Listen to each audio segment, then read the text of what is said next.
Welcome to another episode. If you're here, wherever you may be, maybe lying in bed, maybe watching the faint glow of your phone in the dark, take a moment to settle in. Tell me where you're listening from and what time it is there.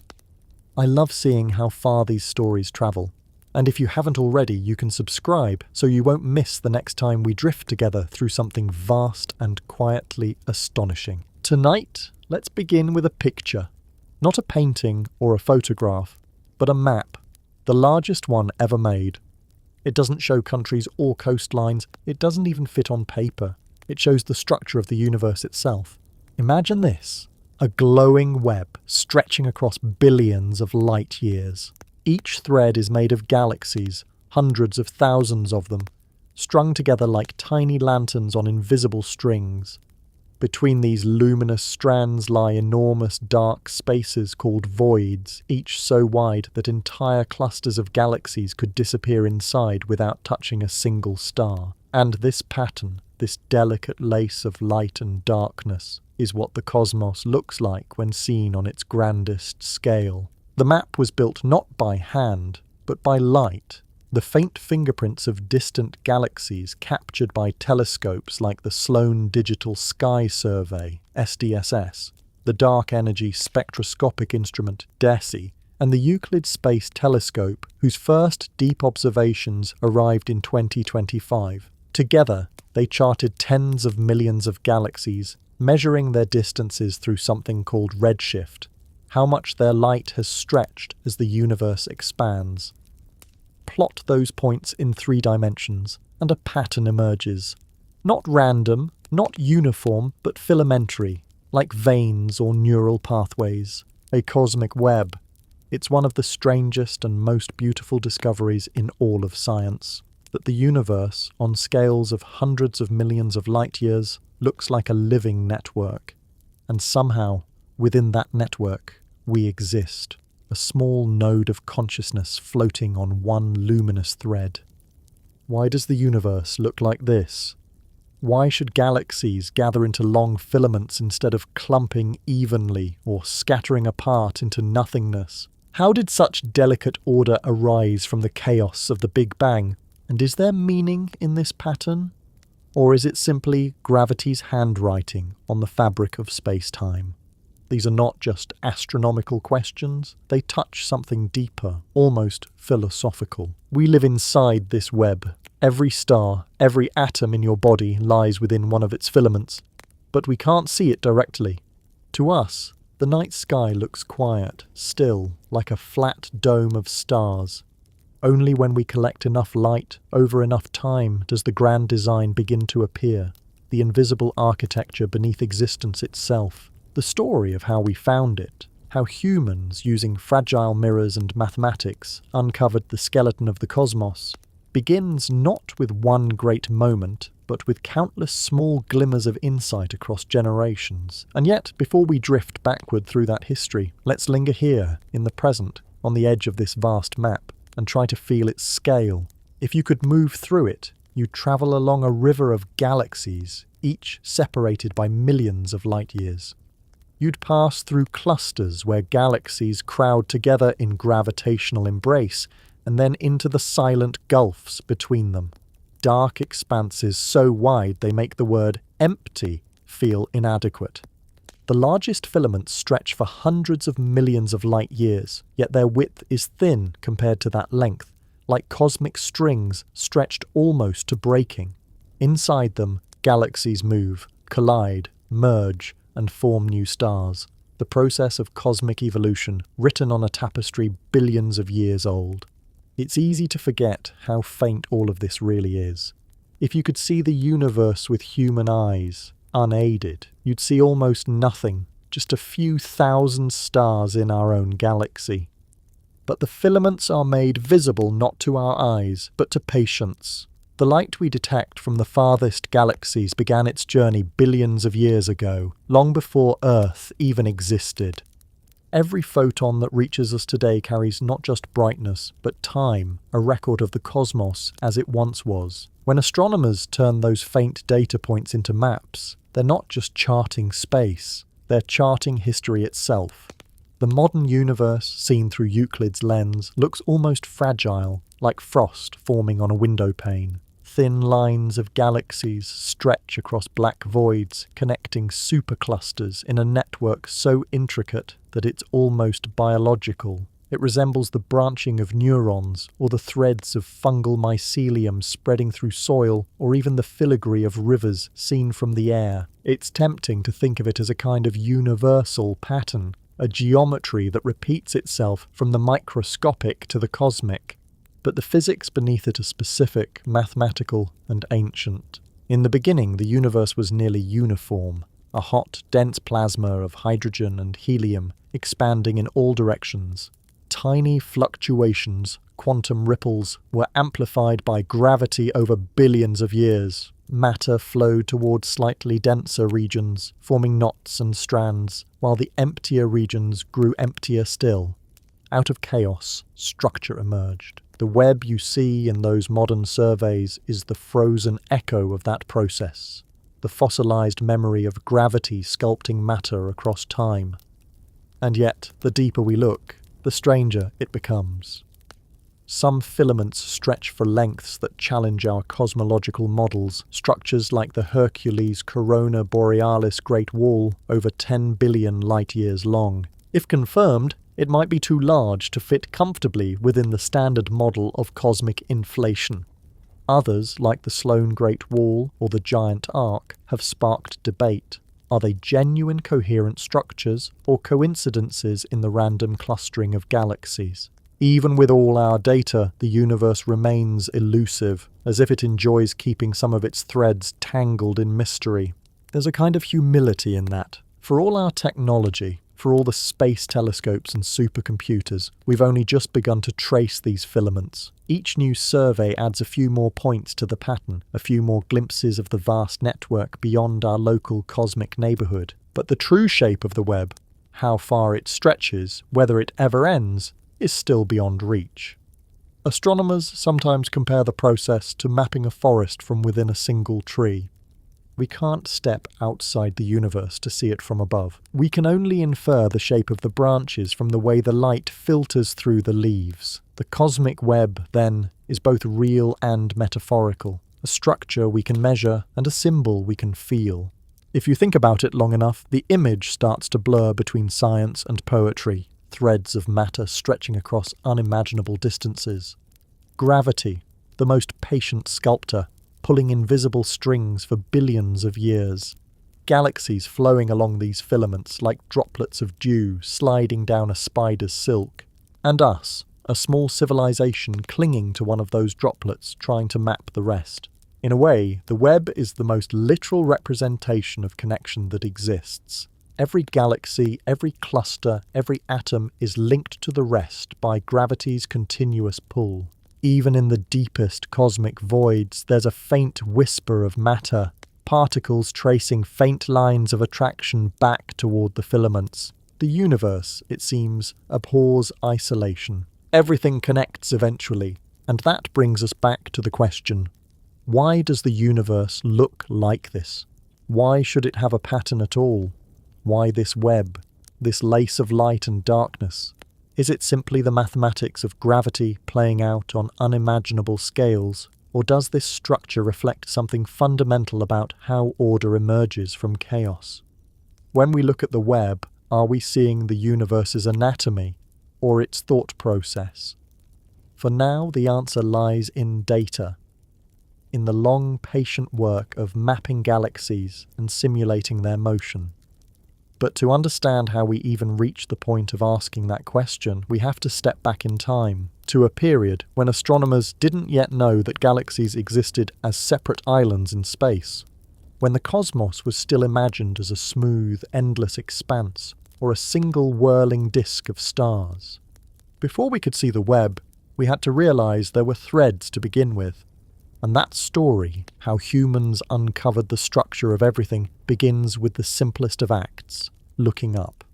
When you look up at the night sky, it feels infinite, a perfect scatter of stars without pattern or edge. Our eyes, evolved to judge distance in forests and fields, aren't built to see the true scale of space. To us, everything above looks pressed flat against a single dark ceiling, but that smooth surface is an illusion. What we see is only the skin of the universe, light painted on a two-dimensional dome. What astronomers needed to find was what lay underneath, the skeleton of the cosmos. For most of human history, that skeleton was unimaginable. Until the early 20th century, even the word galaxy meant our own. The faint spiral smudges in the sky were thought to be small whirlpools of gas, part of the Milky Way. It wasn't until 1923 that Edwin Hubble, using the 100-inch telescope at Mount Wilson, resolved individual stars in the Andromeda Nebula and proved it was a separate island universe, another galaxy altogether. The universe, overnight, expanded 1,000,000-fold. But knowing that other galaxies existed was only the first step. The next challenge was far subtler. Were those galaxies scattered randomly through space, or did they form patterns on a grander scale? To the eye, even through large telescopes, the answer wasn't obvious. A few bright galaxies might cluster together, but beyond that, space seemed uniform. It took decades, and a way of measuring distance by light, to reveal the hidden texture. That method came from a discovery Hubble made soon after Andromeda. The universe was expanding. Galaxies were not stationary. Their light was stretched by motion, sliding toward the red end of the spectrum. The farther a galaxy was, the more its light was shifted. By measuring that redshift, astronomers could estimate distance, not perfectly, but well enough to turn the sky's flat dome into a three-dimensional map. Imagine standing in a dark room scattered with candles. From where you stand, it's hard to tell how deep the room is. The lights look like points on a wall. But if each candle glowed slightly redder the farther away it was, you could infer depth just from colour. That's what astronomers began to do with galaxies. Every faint spectral line, every shift in wavelength became a coordinate in cosmic space. In the 1970s, astronomers began the first systematic redshift surveys, collecting data on hundreds, then thousands of galaxies. It was slow, patient work. Every single spectrum had to be measured by hand. Long nights guiding telescopes, aligning slits, recording faint lines of light on photographic plates. Each dot on the map was a triumph of precision and endurance. The results were both thrilling and confusing. Galaxies weren't sprinkled evenly like sand. They appeared to gather in loose associations, clusters and superclusters, separated by vast, nearly empty regions. Hints of structure began to appear, like veins showing through skin, but the patterns were too faint to see clearly. Astronomers needed more data, more depth, and more sky. That effort culminated in one of the most famous maps ever made of the universe, the CFA Redshift Survey, led by Margaret Geller and John Huchra at the Harvard-Smithsonian Center for Astrophysics. They began in the late 1970s with a small slice of sky, just a narrow wedge, like a sliver cut from an orange, and measured the redshifts of galaxies within it. As they plotted the distances, something extraordinary appeared. Instead of a random scatter, galaxies formed narrow filaments and sheets, with immense voids between them. It was as if the universe were a vast sponge, clusters of galaxies on the surfaces of invisible bubbles, the bubbles themselves spanning tens of millions of light years. When Geller and Huchra extended the survey, the structure became undeniable. In 1989, their second survey, CFA2, revealed a feature so enormous it seemed almost impossible. A contiguous wall of galaxies stretching over 500 million light-years, now known as the Great Wall. For the first time, humanity had seen the skeleton of the universe beneath its skin of stars. A structure so immense that if the Milky Way were a single grain of sand, the Great Wall would stretch across continents. And yet it wasn't a solid wall, just a filament, thin and delicate, with empty cosmic caverns on either side. The discovery stunned cosmologists. Until then, the standard view had been that on large scales, the universe should be smooth, that gravity's pull would even things out. But here was undeniable evidence of pattern, filaments, walls, and voids, woven together like cosmic lace. It was a moment that changed how we think about everything from dark matter to galaxy formation. Of course, there was a catch. Even with redshift data, astronomers were still seeing only slices, thin cross-sections, through a much larger reality. Each wedge of mapped sky represented just a few degrees, a tiny fraction of the whole sphere. It was like trying to reconstruct a statue from a handful of laser scans. From any single direction, the universe could still look smooth. Only by combining thousands of slices could the true three-dimensional network emerge. This problem, seeing depth in what appears flat, is the central challenge of cosmic cartography. Imagine trying to map a forest by standing at its edge. You see layers of trees overlapping, but distance compresses into a single plane. Only when you walk among them, measuring each trunk's position, do you realize the forest has pathways, clearings, and clusters. That's what redshift mapping does for the universe. It lets us walk among the galaxies. By the early 1990s, new technology made this mapping faster and more precise. Fiber optic cables allowed astronomers to observe hundreds of galaxies simultaneously. Supercomputers turned columns of numbers into glowing 3D visualizations. When those early models rotated on screens, revealing interconnected strands and voids, scientists felt something approaching awe. It wasn't just a dataset anymore, it was a portrait of the cosmos, breathing. Even with these breakthroughs, the work required immense patience. Distances measured in megaparsecs, millions of parsecs. Each parsec, about 3.26 light-years, or roughly 30 trillion kilometers, 19 trillion miles, meant that the tiniest numerical uncertainty could translate into millions of light-years on the map. Every line of code, every observation was a negotiation between clarity and cosmic scale. Gradually, a picture formed that matched theoretical predictions from gravitational models. In the early universe, matter had clumped along invisible threads, the result of slight overdensities amplified by dark matter's gravitational pull. As time passed, gas fell along those filaments, cooling and forming galaxies. Voids grew emptier, filaments thicker. The structure we see today is the fossilized aftermath of that slow dance. But in the 1980s and 1990s, those ideas were still young, and the evidence felt almost too beautiful to be real. Margaret Geller described her first 3D plots as a discovery of something we never imagined. John Huchra once said, "You think you know what you're going to see, and then the universe turns out to have a sense of humour." Their maps, printed in journals and plastered on lab walls, looked less like scientific graphs and more like art. Delicate fans of points spreading from a single origin, each dot a galaxy, each curve a filament. It was as if the universe itself were being unveiled layer by layer, revealing its hidden anatomy. And it wasn't just structure they were finding, it was pattern. The filaments weren't arbitrary, they connected clusters into chains, forming vast networks of motion. Gravity wasn't merely pulling things together, it was sculpting architecture.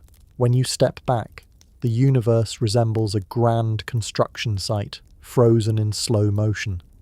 Scaffolds of dark matter, draped with the luminous dust of galaxies, spanning distances so vast they defy imagination. Still, even with the Great Wall mapped and confirmed, scientists knew they were seeing only the local neighborhood on cosmic terms, a mere fraction of the total observable universe.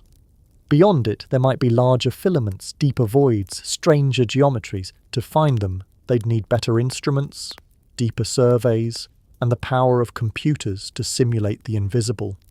What they had achieved, though, was monumental. For the first time, the cosmos had depth. The ancient night sky, once a flat mural of stars, now opened into a living 3D structure of astonishing complexity. Human beings, tiny and brief, had managed to map the skeleton of the universe from within it, and once that skeleton was glimpsed, there was no turning back. Every new observation, every improved telescope added another strand to the web. In the coming decades, projects like 2DF, SDSS, DES, and now Euclid would expand the map outward, revealing that the pattern seen by Geller and Huchra wasn't a local anomaly. It was universal. The cosmos is not a random scattering of stars. It's a connected system, an immense network of filaments and voids, as though gravity itself were a weaver patiently pulling threads through darkness. And somewhere within that lattice, one dot among billions, sits our galaxy, the Milky Way, balanced delicately between light and emptiness. From the outside, it's humbling to realize how little of that structure we can truly perceive. From within, it's almost comforting, the sense that we're part of something vast, yet ordered, woven into a design too large to see in a single glance. The universe, it turns out, is not chaos. Its pattern hidden in plain sight, the skeleton beneath the skin of stars. It's hard to imagine now, but there was a time when the word universe meant something smooth. Even after Edwin Hubble had shown that galaxies lay far beyond the Milky Way, most astronomers assumed they were sprinkled evenly through space. Countless, yes, but statistically uniform. It made sense. The cosmological principle, one of science's most elegant ideas, held that on large scales, the universe should look the same in every direction. Gravity might pull stars into galaxies and galaxies into clusters, but surely those clusters would average out, producing cosmic balance. And yet, a few restless minds began to notice that balance was an illusion. In the 1920s and 1930s, an American astronomer named Harlow Shapley was among the first to suspect that galaxies were not evenly spread. Shapley had already redrawn the map of the Milky Way, discovering that our solar system was not at its centre, but off to the side, near the galaxy's edge. He had a taste for big, uncomfortable truths. Turning his attention outward, he began cataloguing the positions of galaxies across the sky. He noticed that they tended to form groups, clumps and chains, and that some regions appeared crowded while others were curiously sparse. The northern sky, in particular, seemed richer than the southern. Shapley proposed that the universe might have vast aggregates of galaxies, proto-superclusters, strung across unimaginable distances.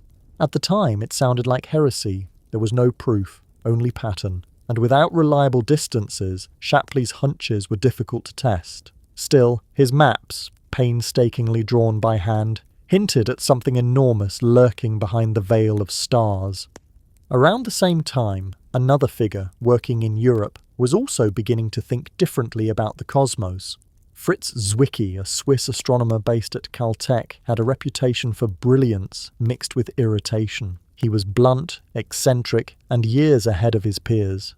Zwicky coined the term supernova, theorized about neutron stars, and proposed the existence of dark matter as early as 1933. While studying clusters of galaxies, he noticed something odd. Galaxies within a cluster were moving too fast to be held together by visible mass alone. Something invisible, unseen matter was providing the extra gravitational glue. He also noticed that these clusters themselves seemed to cluster, forming even larger associations. The idea that the universe might be hierarchical, built of structures within structures, began to take shape. By mid-century, a few astronomers were openly entertaining the idea that the universe might be lumpy, but proving it would require not just observation, it would need measurement. Real distances, not guesses. That meant redshift surveys, something the technology of the 1930s and 1940s simply couldn't handle. Spectrographs were primitive, telescopes small, photographic emulsions insensitive. To map the cosmos in 3 dimensions, astronomers would have to wait for a new generation of instruments and computers. The 1950s brought that transformation. In an era when most data was still processed by hand, early computers like the IBM 701 began helping astronomers analyze large data sets. Instead of cataloguing galaxies by eye, they could begin to count, compare, and compute statistical relationships between their positions. If galaxies were randomly scattered, their separations should follow a predictable distribution. The same average distance between neighbours, the same density everywhere. But if they formed clusters, the math would reveal it. This is where the two-point correlation function, one of cosmology's most quietly important tools, came into play. In simple terms, it measures how likely it is to find two galaxies separated by a given distance compared to a random distribution. If galaxies were evenly scattered, the probability curve would be flat. If they were clustered, the curve would rise at smaller separations, a sign of clumpiness. You don't need to picture the equation itself, just the logic behind it.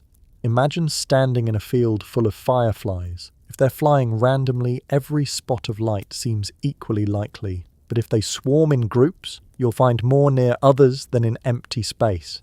That's what astronomers were beginning to quantify in the night sky. A cosmic swarm.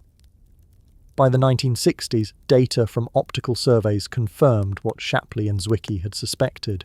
Galaxies tended to cluster, not only in pairs and trios, but in large groups connected across tens of millions of light-years. The first sketches of this pattern appeared as faint hints in statistical plots. And then, in the 1970s, something remarkable happened. The first slice of the universe diagrams were drawn. The concept was simple but revolutionary. Instead of mapping galaxies on a flat sky chart, astronomers used redshift to plot their actual distances, creating a wedge-shaped cross-section of the universe. Each galaxy became a point not just of position, but of depth. When these points were plotted, the universe came alive in 3 dimensions. The first time scientists saw one of these slices, thin, luminous fans of data spreading outward from Earth, it was like peeling back the cosmic skin and glimpsing the bones beneath. The early slices, produced by teams like Tift and Gregory at Kitt Peak, and later Joovir, Ainasto and Targo in Estonia, revealed a universe filled with filaments and voids. They weren't yet called filaments, that language would come later, but the pattern was unmistakable. Galaxies weren't just forming clusters, they were forming chains, long strands connecting massive nodes. Between them lay regions almost completely empty of galaxies, cosmic deserts spanning tens to hundreds of megaparsecs, each megaparsec about 3.26 million light-years. The structure looked almost organic, a vast network rather than a random spray. This was a profound shock. For the first time, the smooth universe of theory had given way to something textured and alive, and yet it wasn't chaos. The patterns hinted at underlying rules, a kind of gravitational geometry. Matter seemed to flow along invisible lines of force, gathering where those lines intersected, just as rivers gather in valleys carved by unseen terrain. It was as if gravity were tracing an invisible topography in space, a network of ridges and basins that shaped the motion of everything. Astronomers found this idea deeply unsettling and deeply beautiful. It suggested that the universe had a kind of architecture, not designed but emergent.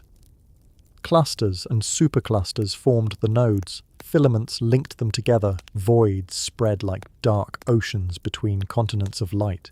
But this architecture raised new questions. How could such large structures form in just 13 or 14 billion years since the Big Bang? Gravity works slowly. If galaxies were pulling on each other, it should take longer than the age of the universe to create walls hundreds of millions of light-years long. Something else, perhaps dark matter or the subtle ripples left over from the early universe, must have provided the initial scaffolding.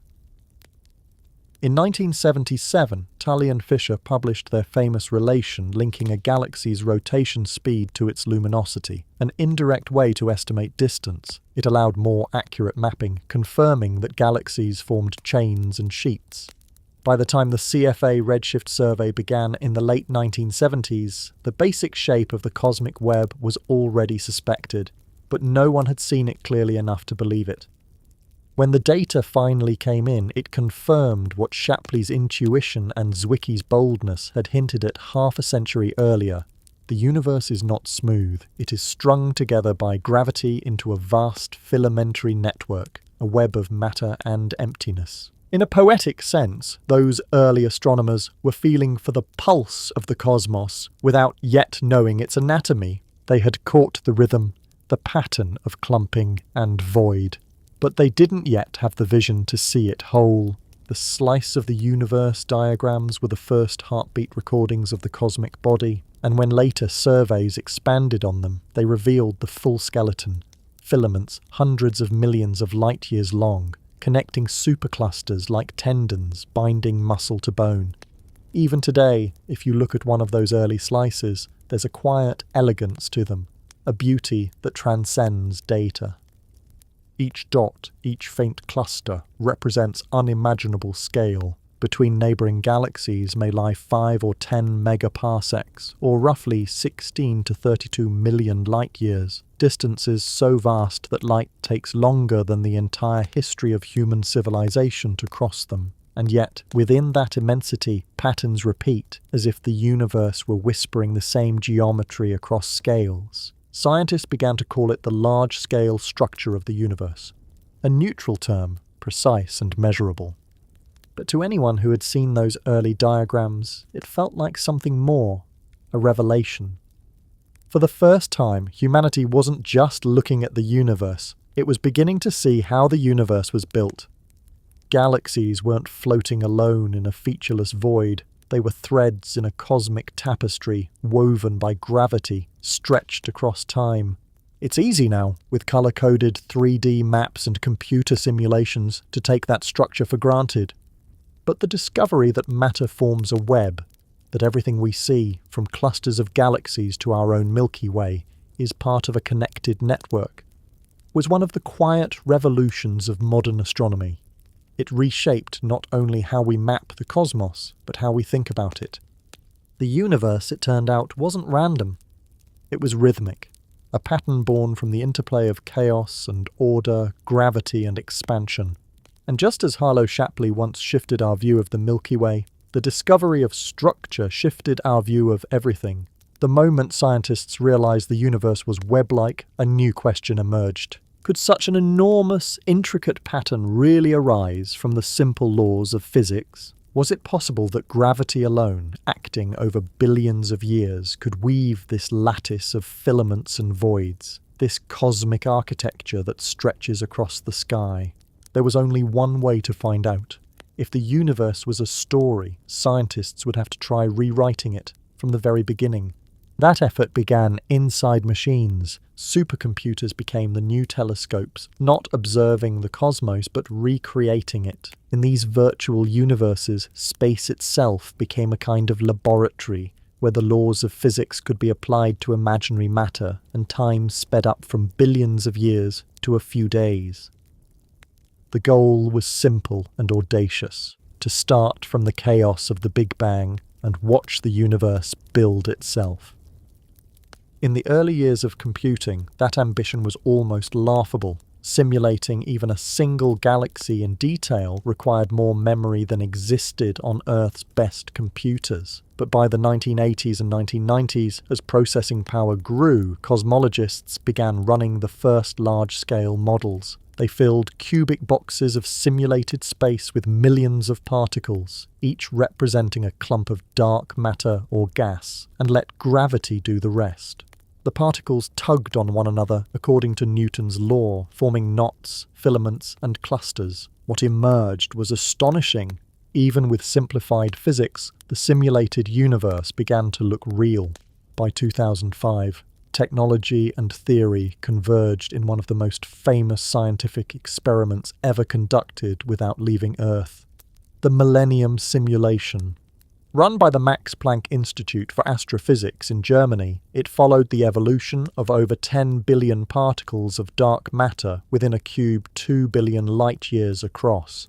To make it work, researchers used one of Europe's fastest supercomputers at the time, the IBM P690 Regatta, crunching equations for weeks to track how gravity sculpted those particles across cosmic time. When the simulation finished, the results were breathtaking.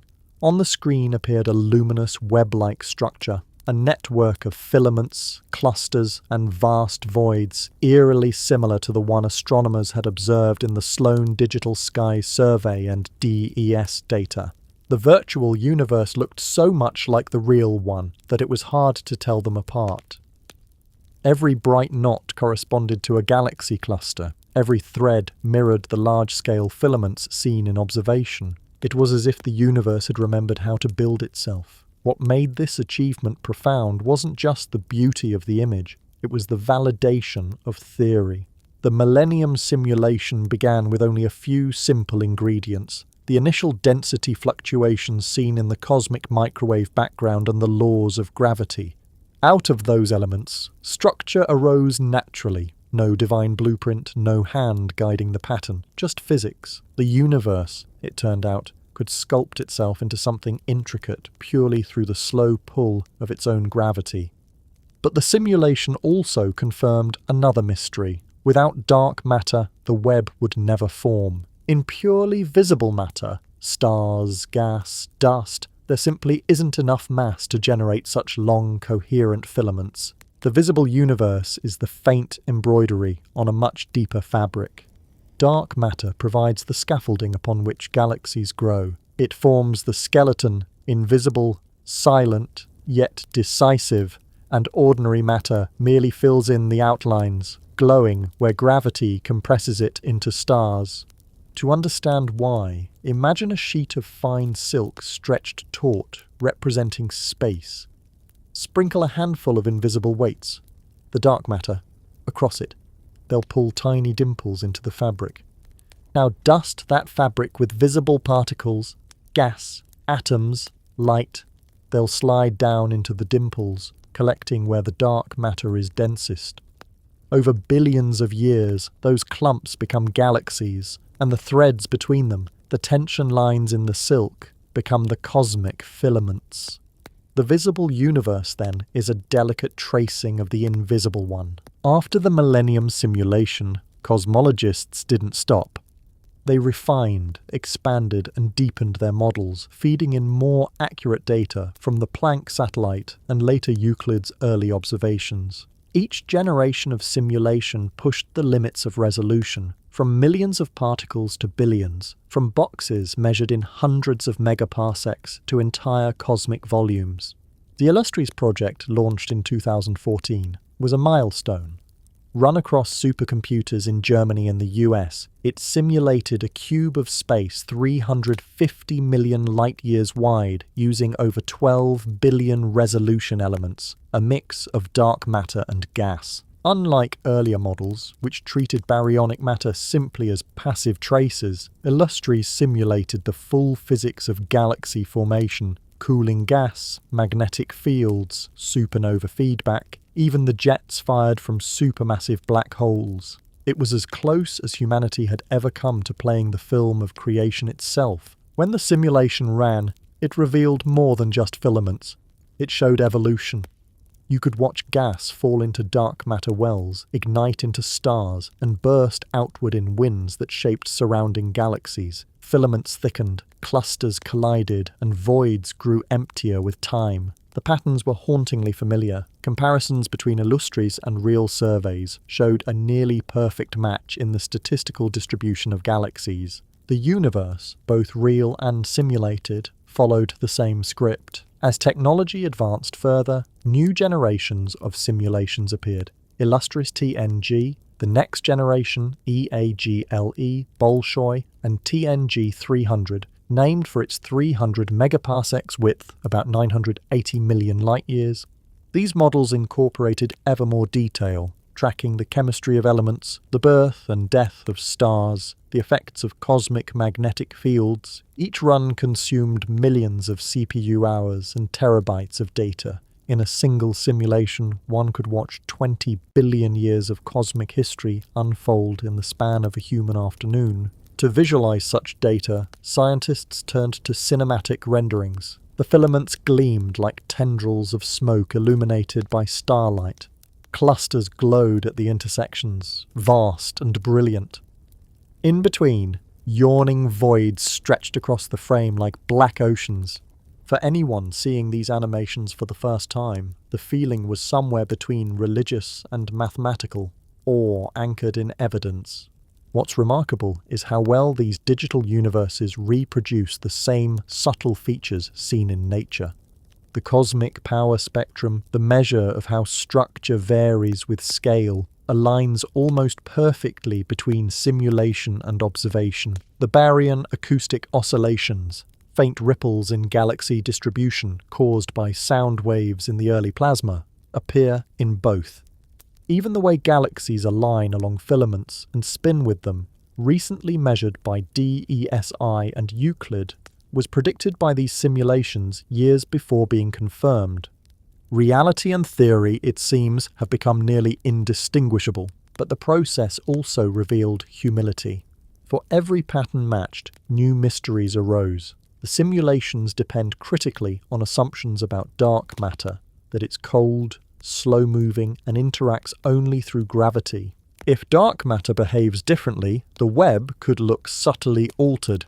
There are even speculative models of warm or self-interacting dark matter that would produce shorter, smoother filaments, or blur the boundaries of voids. Each variation of physics writes a slightly different version of the universe's story. Still, even with uncertainties, the main theme remains consistent. Gravity organizes chaos into connection. Where matter collects, light follows. Where light fades, emptiness deepens.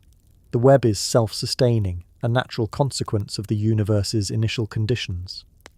When you look at a still from the TNG300 simulation, a cube of space speckled with glowing filaments, it's easy to forget that none of it exists in the usual sense. Those billions of particles aren't real stars. They're mathematical placeholders, each representing trillions of solar masses. And yet in those numbers, in those calculated interactions, something like truth emerges. It's a strange feeling, the realization that we can simulate a cosmos so successfully that it mirrors our own down to its grandest patterns. For a moment, the boundary between model and reality dissolves. Even more humbling is the scale. A single filament in the simulation might stretch for 100 megaparsecs, or 326 million light-years, so long that if you could travel at the speed of light, it would take longer than the age of mammals to cross it. And yet the computer calculates it effortlessly, as if distance were just another parameter. In a sense, these simulations are compressions of time itself, ways of seeing creation in fast forward, of watching the infinite unfold inside a finite box. The artistry of it is quiet, but immense. Every galaxy rendered is a mathematical compromise between resolution and realism. Every filament is a balance between physics and poetry. Scientists may speak of halos, density fields, and velocity dispersions, but what they're really building are digital fossils, frozen records of how the universe might have become what it is. And perhaps most moving of all is what these simulations reveal about connection. In the virtual cosmos, every particle feels the tug of every other, no matter how far apart. Gravity has no borders. It's the one force that reaches everywhere. It binds the simulated particles just as it binds real galaxies, and in a deeper sense, binds us. We are the product of those same gravitational equations, the descendants of filaments that cooled, fragmented, and eventually built stars, planets, and minds capable of wondering how it all began. In the silence of a data center, processors hum, equations unfold, and a digital universe takes shape. No telescope looks through those machines. No eyes witness the birth of those galaxies in real time. And yet, within those glowing numbers, something ancient replays, the memory of the cosmos learning to organize itself. From the first flicker of density in the primordial plasma to the threads that now span billions of light-years, the universe's story repeats, order drawn from expansion, structure emerging from nothingness. In these simulations, we don't just model the universe, we participate in its act of creation, one calculation at a time. If you look at the great web of the universe, those immense filaments stretching between clusters of galaxies, What you're really seeing is a shadow. The luminous galaxies that trace the threads are not the web itself, but the faint outline of something deeper, something invisible. Beneath that lattice of light lies a hidden structure, one that outweighs everything we can see by a factor of 5. It is the dark scaffold of the cosmos, the silent architecture upon which all galaxies are built. For decades, scientists have known that most of the universe's matter is not made of stars, gas, or dust. The visible matter, the kind that shines or interacts with light, accounts for only about 15% of all matter. The remaining 85% is something else entirely, non-luminous, transparent, and detectable only by its gravitational pull. They called it dark matter, not because it is dark in colour, but because it hides completely from our senses. It neither emits nor reflects light. It passes through ordinary matter almost as though it weren't there, and yet it is everywhere. Every galaxy spins within an unseen halo of dark matter. Every filament of the cosmic web is braided with it. Every motion of stars, every gravitational curve, every void owes its shape to this invisible substance. Without it, the universe as we know it would never have formed. The first clues appeared almost by accident. In the 1930s, Fritz Zwicky, studying the Coma cluster of galaxies, noticed something strange. The galaxies were moving so fast that they should have flown apart. The cluster's gravity, produced by its visible matter, wasn't enough to hold it together. To explain the missing mass, Zwicky proposed the existence of dunkel Materie, dark matter. His claim was bold and largely ignored for decades. But in the 1970s, another astronomer, Vera Rubin, would resurrect and confirm his insight in a more precise way. Rubin studied the rotation of spiral galaxies. According to Newton's laws, stars near the centre of a galaxy should orbit quickly, while those farther out should move more slowly, just as planets near the Sun move faster than those beyond Saturn. But when Rubin measured the actual rotation curves of galaxies, she found something extraordinary. The stars at the edges were moving just as fast as those near the core. The outer regions were whipping around at impossible speeds. Something unseen was adding mass, a vast halo of matter extending far beyond the visible disk. Without that extra gravity, the galaxies would simply tear themselves apart. Rubin's data was simple, repeatable, and irrefutable. Galaxy after galaxy showed the same flat rotation curves. The cosmos, it seemed, was filled with invisible mass, and this missing matter wasn't rare or exceptional. It was the rule. Every galaxy, large or small, appeared to be swimming in a dark ocean. By the 1990s, more evidence arrived from an entirely different direction: gravitational lensing. Einstein's theory of general relativity predicted that massive objects would bend the path of light, like glass lenses bending a beam. When astronomers looked at distant galaxy clusters, they saw background galaxies distorted and magnified into arcs and rings. By measuring those distortions, they could map the distribution of mass in the cluster, and what they found didn't match the visible matter. The lensing effect was too strong. Once again, the invisible outweighed the visible. One of the most striking proofs came in 2006 from an observation of two colliding galaxy clusters known as the Bullet Cluster. When the clusters passed through each other, the hot gas, which makes up most of the visible mass, collided and slowed down, producing X-rays. But the gravitational lensing map told a different story. The bulk of the mass had continued straight through, unaffected. Whatever held the galaxies gravitationally together had slipped past the collision as though it were made of ghosts. That ghostly matter, separated from the luminous gas, was the clearest evidence yet for dark matter as a distinct substance. By then, cosmologists had begun running increasingly sophisticated simulations, like the Millennium and Illustris projects, to test how dark matter shapes the universe. When they included dark matter, the virtual cosmos blossomed into a web. When they left it out, everything fell apart. Without dark matter, the simulated galaxies formed too late, too sparsely, or not at all. There was no structure, no filaments, no coherent cosmic pattern. Gravity alone, acting only on visible matter, could not produce the universe we observe. But when dark matter was added, everything fell into place.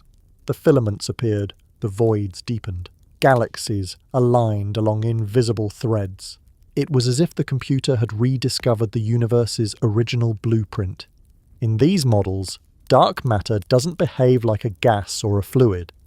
It doesn't clump into stars or emit light. Instead, it forms diffuse halos, vast overlapping spheres that merge and stretch, creating a cosmic skeleton. Galaxies then form where these halos overlap, condensing out of the cooling gas that falls into their gravitational wells.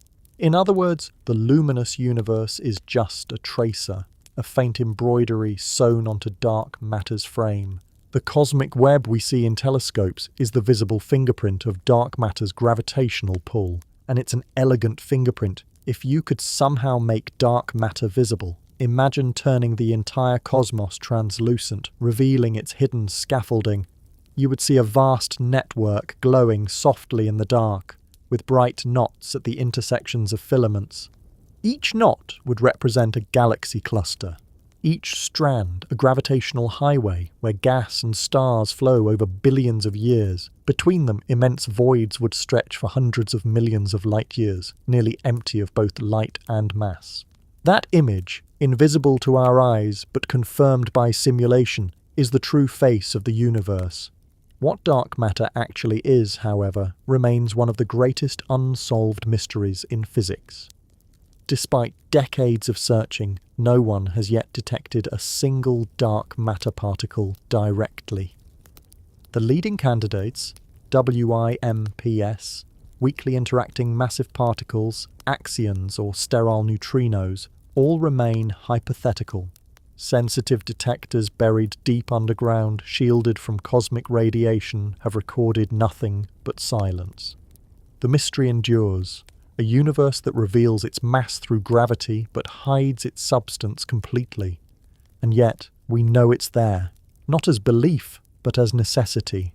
Without it, galaxies would not spin as they do, light would not bend as it does, the web itself would not exist. It's a strange paradox. The most dominant form of matter in the universe is something we cannot see, cannot touch, and cannot explain. Yet we know it defines everything we can. Philosophically, this invites an uncomfortable reflection. We like to think that what is visible is what is real, that light reveals truth and darkness conceals it. But the cosmos tells a different story. Everything luminous is secondary. The galaxies, the stars, the glowing nebulae, all the beauty that fills our telescopes, are simply tracers of the unseen. Reality's true structure lies in what we cannot perceive. It's humbling and oddly poetic. Our own existence depends on an invisible web. We are shaped by something we can't detect, held together by gravity we can only infer. Dark matter may not emit light, but it gives form to all that does, sculpting galaxies, guiding their motion, and anchoring the cosmic web. In a sense, the unseen defines the seen. That idea extends beyond science. It touches something ancient, the sense that reality is always larger than perception. For millennia, humans imagined invisible realms, spirits, gods, forces beyond sight. Today, physics tells us that an unseen world truly does exist, not supernatural, but natural in the deepest sense. A vast, invisible sea through which all light must swim. We live inside it, shaped by it, unaware that even the space between our atoms trembles with its hidden mass. It's tempting to think of dark matter as a metaphor, the unseen influence behind every luminous act, the quiet structure behind every visible thing. But it's more than metaphor, it's physics, measurable and precise, leaving fingerprints in the motion of galaxies and the geometry of space itself. Even though we can't see it, we can map it through gravitational lensing and cosmic microwave background studies. The shadows it casts are mathematical but unmistakable. If one day we do identify the true nature of dark matter, if we isolate its particles in a detector or observe its subtle interactions, it will rank among humanity's greatest discoveries. It would mean we've found the missing ingredient of existence, the invisible backbone of the cosmos. But even if that day never comes, we already know enough to marvel. Because without dark matter, there would be no galaxies, no stars, no planets, and no minds here to wonder about them. So, when we gaze at the cosmic web, those shimmering filaments of galaxies threading through space, we are really looking at an illusion of light draped over an invisible truth. The web is dark matter's reflection, a cosmic X-ray showing us the bones beneath creation. It is both humbling and reassuring, the reminder that even in the vastest silence, unseen forces hold everything together. The great cosmic web may look like a network of light, galaxies shining in long filaments stretched across the universe, but the truth is softer, stranger, and far less luminous. Most of the web is invisible, even to our most powerful telescopes. The galaxies themselves are only the bright knots at the intersections of something far more diffuse, a faint, glowing medium that fills the space between them, so thin that even calling it a gas feels generous. It is the intergalactic medium, or IGM, a vast ocean of plasma that threads the universe together, hiding in plain sight. For decades, astronomers assumed those filaments between galaxies were nearly empty. The stars and gas we could measure, the baryons, or ordinary matter, added up to only about half of what the Big Bang predicted. The rest was missing. This became known as the missing baryon problem. Where was the universe hiding half of its visible matter? The answer, it turned out, lay not in galaxies at all, but in the filaments between them. The missing matter wasn't gone, it was simply too hot, too thin, and too faint to see. Imagine gas so diffuse that, across a cubic metre of space, you'd find only a handful of atoms. Yet stretch that across hundreds of millions of light years, and you have rivers of plasma, the connective tissue of the cosmos. Astronomers suspected its presence long before they could see it. Theoretical models predicted that as galaxies formed, shock waves from gravity and supernovae would heat intergalactic gas to millions of degrees. This plasma would emit faint X-rays and absorb specific ultraviolet wavelengths of light, particularly in what's called the Lyman alpha line, a fingerprint of hydrogen. But detecting it would take instruments far more sensitive than anything that existed when those theories were born. In the late 20th century, telescopes like the Hubble Space Telescope and the Far Ultraviolet Spectroscopic Explorer, FUSE, began to hint at the missing matter through absorption lines, tiny notches in the spectra of distant quasars. As the light from those quasars travelled through the cosmic web, atoms in the intergalactic medium absorbed narrow slices of that light, leaving behind a pattern known as the Lyman alpha forest. Each absorption line represented a filament of gas between galaxies, hundreds of millions of light years long, but nearly invisible otherwise. The forest was a revelation, proof that the universe's structure wasn't made only of galaxies, but of the space between them.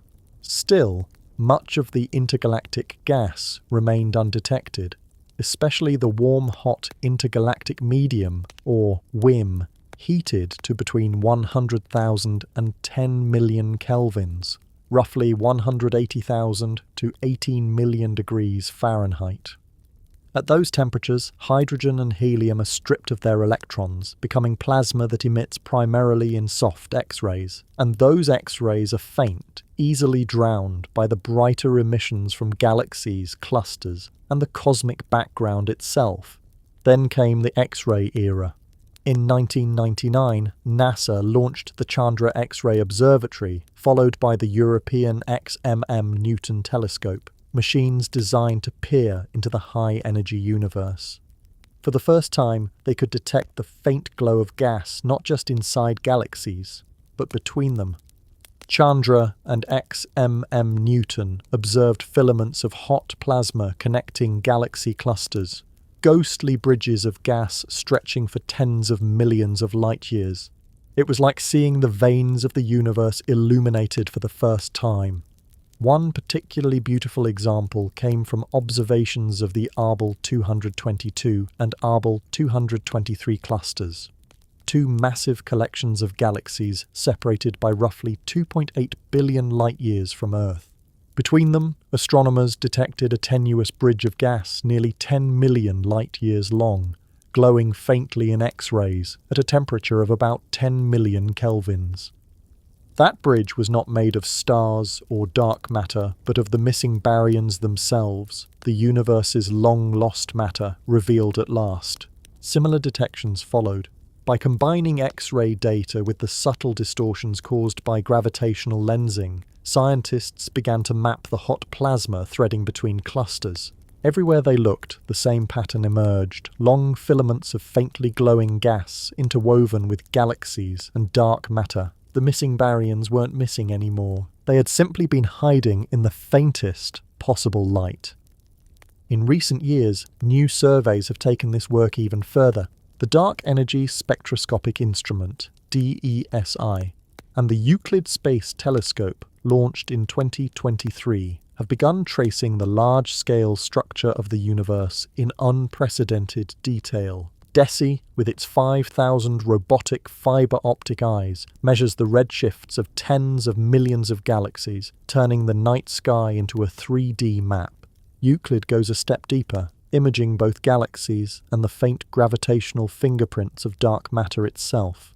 Together, these missions let us compare where light exists, where mass exists, and where the space between them glows in soft X-rays and ultraviolet. Piece by piece, the invisible threads are becoming visible. It's strange to think that we are mapping something so enormous, yet so ethereal. A typical filament might stretch for 100 megaparsecs, over 300 million light-years, yet contain matter so thin that, if you gathered all its atoms into one place, you could hold them in your hand. Still, their combined mass rivals all the stars in all the galaxies. The emptiness between galaxies, it turns out, isn't empty at all. It's simply subtle. To visualize it, picture the universe as a vast circulatory system. Galaxies are the organs, bright and energetic, but the filaments, these rivers of gas and plasma, are the arteries and veins carrying material across the cosmic body. Hydrogen, oxygen, carbon, and heavier elements flow through these channels, feeding galaxies, fueling star formation and recycling matter torn apart by supernovae. Every atom that will ever become part of a star, a planet, or a human being must, at some point, drift through this intergalactic bloodstream. The temperatures of this plasma are almost unimaginable. In the densest filaments, the gas can reach tens of millions of degrees Fahrenheit, hotter than the core of most stars. And yet, because it is so diffuse, it doesn't glow brightly. Its light is stretched thin, whispering rather than shouting. To detect it requires long exposures, careful subtraction, and a kind of patience that mirrors the slowness of the cosmos itself. When astronomers look at those X-ray images, the filaments appear as soft blue glows against the blackness, faint tendrils of energy connecting brighter nodes of galaxies. It is, quite literally, the universe's vascular system, shining in wavelengths our eyes can't see. The web's veins pulse not with blood, but with plasma at millions of degrees, stretching across time and distance in quiet balance. There's something deeply moving about that. The fact that the universe hides its structure in a kind of whisper, that the most vital components are the least visible, feels almost symbolic. We spend so much time looking at stars, the points of brilliance, yet the real beauty lies in the faint bridges between them. The connective tissue of creation glowing ever so softly in a spectrum just beyond our sight. And when we render these filaments with modern data, combining the X-ray maps of Chandra and XMM Newton with DESI's redshift data and Euclid's gravitational lensing, the result looks eerily alive. A network of glowing veins, stretching and branching like neurons or lightning frozen in time. everywhere you look. Connection. No edge, no center, just an endless web.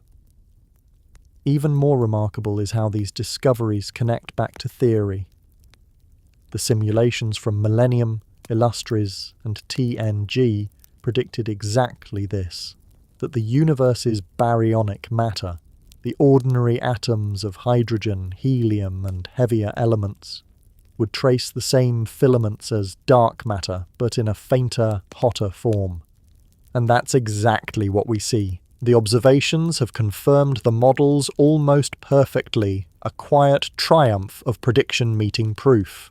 Now, when we speak of the cosmic web, we no longer mean only the galaxies or dark matter halos. We mean this entire layered structure, invisible scaffolding, hot plasma, cool hydrogen, stars and dust, all interwoven into a single fabric. It's an ecosystem on a scale beyond comprehension, operating across billions of years. To the human eye, it's all darkness, but to the instruments that can see in X-ray and ultraviolet, the void comes alive with faint, ethereal light. It's a reminder that the universe glows even where we think it doesn't.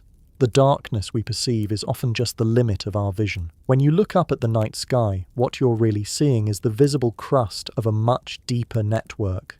The bright skin of a cosmic body whose veins pulse quietly with energy and matter. Every photon that reaches your eye, every shimmer of starlight has passed through those intergalactic threads, bent by their gravity, filtered by their gas. We are not just surrounded by the cosmic web, we are inside it, drifting through one of its strands, immersed in its silent plasma sea. There's a quiet comfort in that thought. The same way blood connects every cell in a body, these filaments connect every galaxy in the cosmos. From the grandest clusters to our own Milky Way, all are part of a continuous, breathing network. And though we can't see it directly, the universe keeps revealing glimpses of its hidden light. Those faint, glowing veins stretching endlessly through the dark, carrying the story of everything. If the filaments of galaxies are the threads of the cosmic tapestry, then the voids are the spaces between the stitches, immense, silent rooms scattered through the fabric of the universe. They are not merely gaps, but vast domains where almost nothing exists, regions so empty that even the word vacuum feels inadequate. In these cosmic hollows, the nearest galaxy might be tens or hundreds of millions of light years away. They are the universe's quietest places, the silence between the notes of creation. The first hints of these voids appeared alongside the discovery of filaments. In those early redshift surveys of the 1970s and 1980s, the thin slices of the universe drawn by Margaret Geller, John Huchra and others, the patterns of light revealed something astonishing. Not only were galaxies clustering in threads and sheets, but there were also enormous regions where there were almost none. When astronomers plotted the galaxies in 3 dimensions, the picture resembled a cosmic foam, luminous walls surrounding immense bubbles of darkness. It was as though the universe had blown itself into shape, with galaxies collecting along the frothy edges.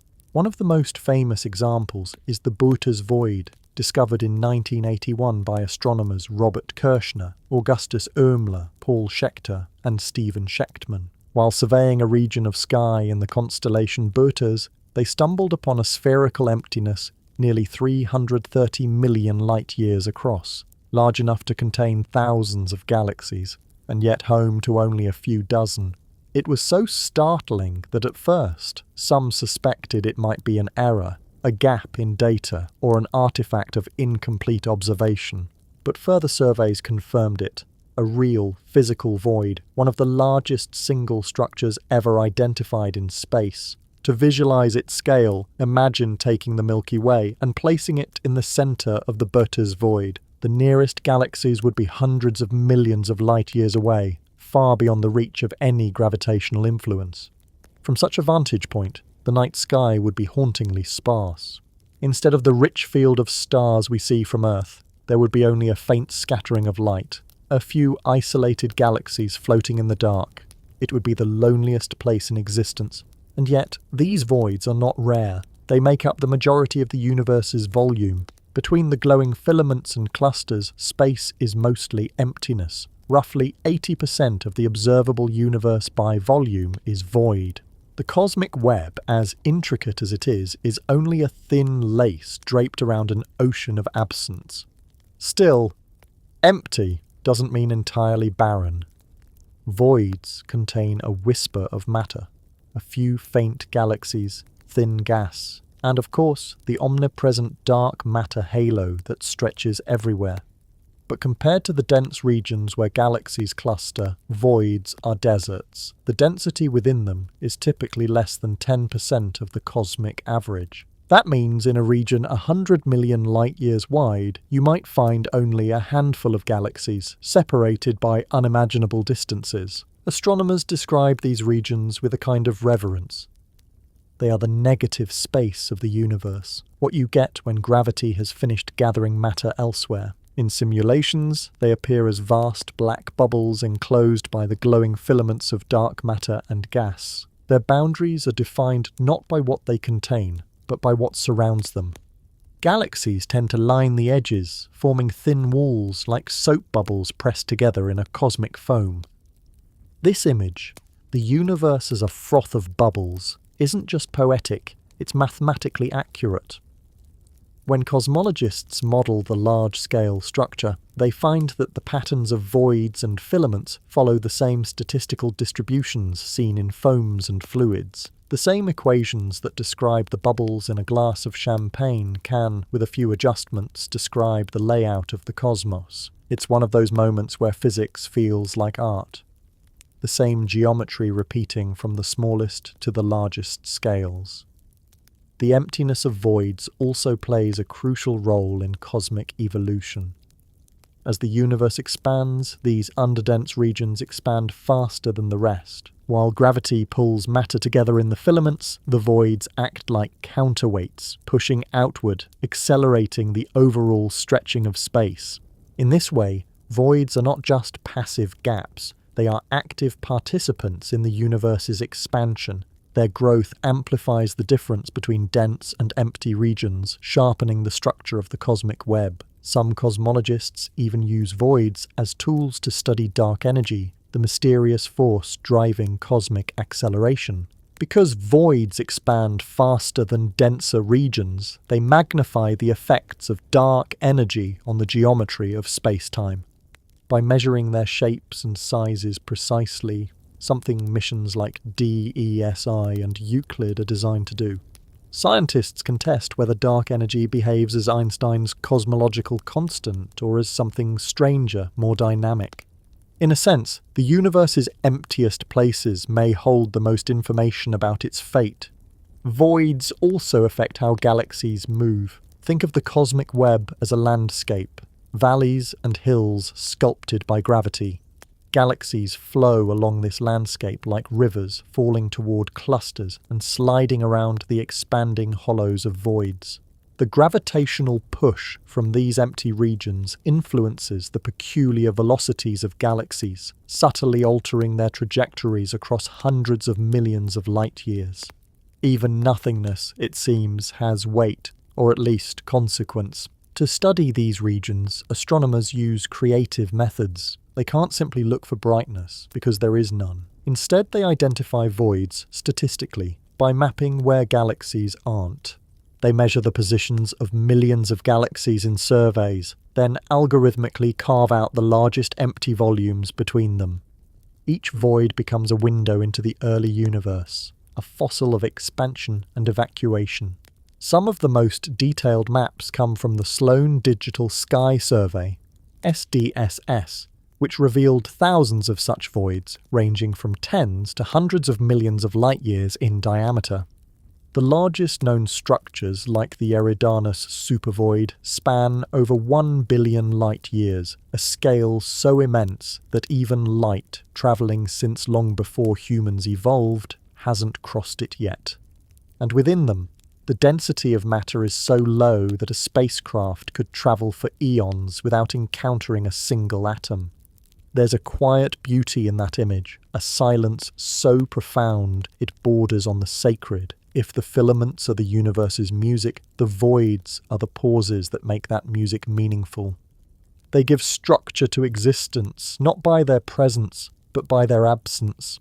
Without the spaces between, the symphony of creation would be noise, crowded, unrelenting, without rhythm. The voids are what make the universe breathe. It's easy to imagine them as desolate, lifeless, beyond reach. And yet, they too tell a story of balance. The same laws that pull matter together also push it apart. Gravity shapes both the clusters and the voids. Creation and emptiness are two sides of the same process. Each galaxy owes its existence not just to what gathered it, but to what moved away. In a poetic sense, the universe learned harmony by learning to leave space. Scientists sometimes speak of the cosmic web as a competition between expansion and attraction.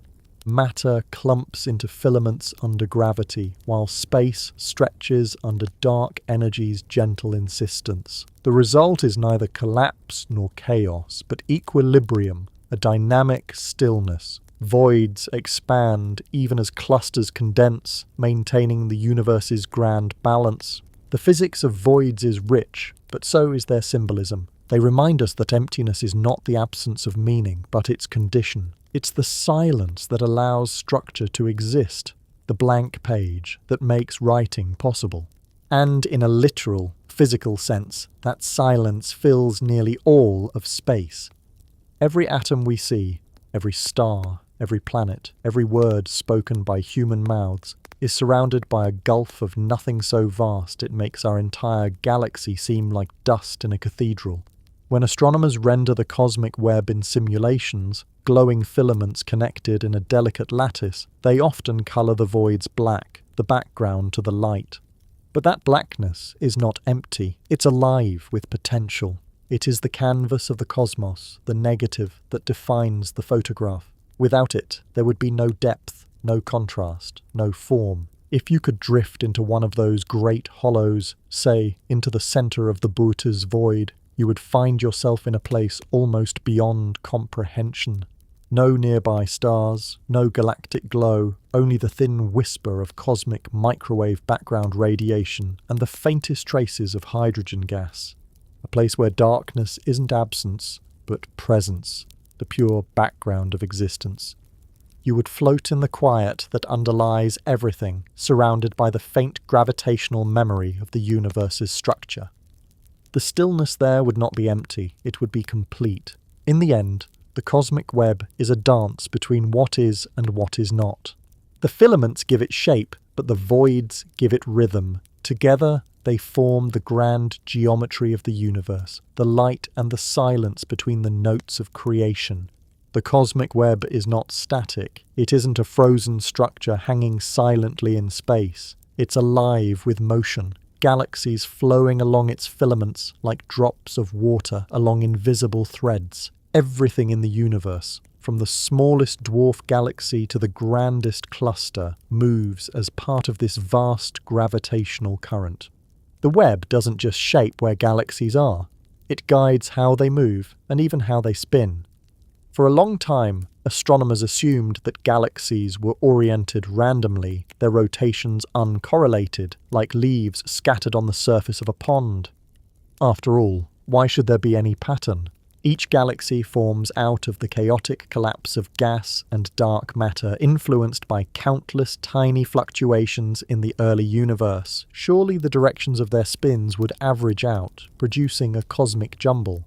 But in the past 2 decades, a new and extraordinary realization has emerged. Galaxies are not entirely random in their orientation. They appear to be subtly aligned with the filaments of the cosmic web, as though the strings of the universe are tuning the galaxies strung along them. This discovery came from enormous surveys like the Sloan Digital Sky Survey, SDSS, DESI, and more recently, Euclid, which together have mapped millions of galaxies across billions of light-years. By measuring the shapes and rotations of galaxies and comparing them to the direction of nearby filaments, astronomers began to notice patterns too consistent to ignore. Spiral galaxies, those graceful disks like our Milky Way, often have their rotation axes aligned along the filaments in which they reside. That means the galaxy spins in roughly the same direction as the flow of matter through its cosmic strand. In contrast, massive elliptical galaxies, the heavyweights of the universe, tend to align perpendicular to the filament, their spins crossing the cosmic current rather than following it. The pattern depends on the mass, history, and the surrounding environment. It's as if the universe itself were twisting galaxies into position, weaving their rotation into the fabric of its motion. The reason behind these alignments lies in a concept called cosmic vorticity, the rotation of matter on colossal scales. In the early universe, matter didn't just collapse under gravity, it swirled. Tiny differences in density created shearing flows, currents that twisted as they fell into the gravitational valleys of dark matter filaments. Over billions of years, this motion imparted angular momentum, spin, to the galaxies forming within those flows. In other words, galaxies inherit their rotation from the cosmic rivers that birthed them. Their spin isn't arbitrary. It's the memory of the universe's first motions, preserved in starlight and structure. To picture this, imagine stirring cream into coffee. The swirling currents stretch and twist, creating filaments that spiral into one another. Now imagine those filaments solidifying, each tiny whirlpool becoming a galaxy, its spin still echoing the flow that formed it. That's roughly what happens on cosmic scales, except the coffee cup is hundreds of millions of light years wide, and the cream is dark matter, gas, and time itself. Simulations like Illustris, TNG, and EAGLE have visualized this process in exquisite detail. In those digital universes, you can watch matter streaming through filaments, rotating gently as it collapses. The angular momentum of the forming galaxies traces the same direction as the filaments flow, until the galaxy grows massive enough to begin pulling in matter from multiple directions. Then the spin can flip, aligning perpendicular to the filament instead. It's a delicate choreography, one driven entirely by gravity and motion. Recent studies in the 2020s have confirmed these patterns observationally. In 2022, researchers using data from the Kilo Degree Survey, KDS, and SDSS found statistically significant evidence that spiral galaxies up to hundreds of millions of light years apart share a faint directional coherence. Their spins correlated with the surrounding filaments. And in 2023, early results from Euclid strengthened the case, showing that galactic angular momentum aligns with the web's large-scale flow even across cosmic distances. The alignment isn't perfect, but it's real, subtle, measurable, and deeply suggestive. This discovery adds motion to the picture of the cosmic web. It's not a frozen lattice, but a flowing, rotating field of matter. Each filament channels gas, dark matter, and galaxies towards the great nodes, the clusters, where gravity grows strongest. Galaxies travel along these filaments, drawn inward like streams, feeding a cosmic ocean. As they fall, they twist, spin, and merge, transferring angular momentum like dancers in a slow, silent waltz. This cosmic flow isn't something we can see directly. The motion is too vast, too slow. But we can infer it through redshift surveys and simulations, through the orientations of galaxies and the stretching of light. When scientists map these motions, they find coherent patterns. Galaxies drifting toward clusters, voids expanding outward, filaments curling gently as matter streams along them. The universe moves like a great fluid, slow, immense, and elegant. Even our own Milky Way is part of this motion. Our galaxy, along with the Andromeda Galaxy and dozens of smaller companions, resides in a small filament that flows toward the Virgo cluster, itself part of the larger Laniakea supercluster. This flow is not random. It follows the gravitational current of the cosmic web, a river of galaxies drifting along dark matter contours. The local group, our home, is just one eddy in that endless current. Astronomers sometimes describe these flows as cosmic rivers. If you could see them rendered in motion, galaxies as luminous droplets sliding along threads of gravity, you would witness a kind of serene turbulence, a slow-motion ballet lasting billions of years. The filaments twist and flex as the universe expands, but their relative shapes remain like frozen waves in a sea of space-time. This idea that the universe has vorticity, that it spins on every scale, carries a certain philosophical poetry.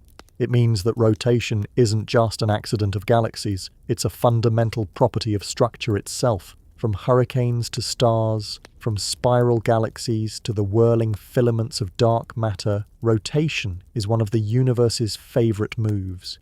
It's how gravity turns chaos into pattern.